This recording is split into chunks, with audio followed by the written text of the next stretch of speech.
Double ইঞ্জিনের উন্নয়ন কোথায়? কুমারঘাট পৌর এলাকার রাস্তা নিকাশির বেহাল দশায় ক্ষোভ। উন্নয়নের বড় বড় দাবি থাকলেও কুমারঘাট পৌর পরিষদের বাস্তব চিত্র যেন তার সম্পূর্ণ উল্টো। 4 ও 15 নম্বর ওয়ার্ডের বছরের পর বছর ধরে বেহাল রাস্তা, ভেঙে পড়া নিকাশি ব্যবস্থা এবং সামান্য বৃষ্টিতে জলমগ্ন বাড়িঘর নিয়ে চরম দুর্ভোগে বাসিন্দারা। স্থানীয়দের অভিযোগ, বারবার পৌর পরিষদ, কাউন্সিলর ও বিধায়কের কাছে আবেদন জানিয়েও মেলেনি স্থায়ী কোনো সমাধান। ভোটের আগে প্রতিশ্রুতির বন্যা বইলেও ভোটের পর আর দেখা মেলে না জনপ্রতিনিধিদের। রাস্তা সংস্কারের নামে সামান্য ইটের সুরকি ফেলে দায় সারার অভিযোগ উঠেছে।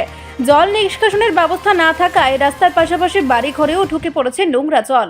অসুস্থ রোগীকে কাঁধে করে রাস্তা পর্যন্ত নিয়ে যেতে হচ্ছে। স্কুল পড়ুয়াদেরও চরম ভোগান্তি পোহাতে হচ্ছে।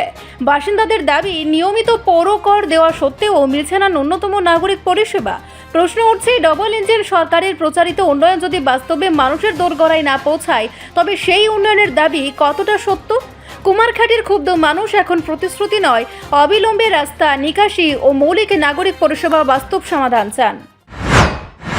কোন দিন থেকে শুনতেছি যে রাস্তা স্যাংশন হইছে, রাস্তার কাজ হইব, এখন পর্যন্ত কোনো খবর নাই।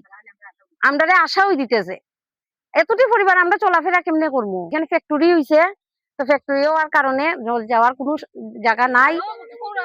এর মধ্যে গাঁওসভার জল আইয়া এদিকে ঢুকতেছে, কালবাটের জলটা আইসে ভর্তি করে তো দেখতেছি, আর ব্রিজ হইছে পরে খালি কালবাটের জলটা আইতেছে।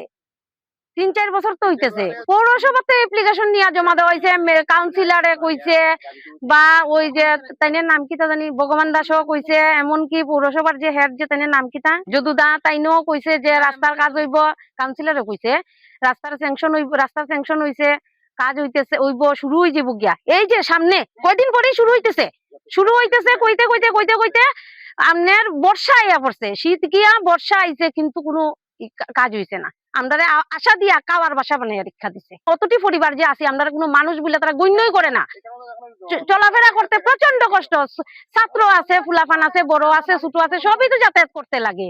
এই জলে দিয়া কি আজকে স্টুডেন্টদের পরীক্ষা কেমনে যাতায়াত করতো? তারা ভোটের সময় হইলে তারা এদিকে আইব, নইলে আমরা কাউন্সিলর ওইদিকে আইয়ে না। রিপোর্ট, সংবাদ প্রতীক্ষা।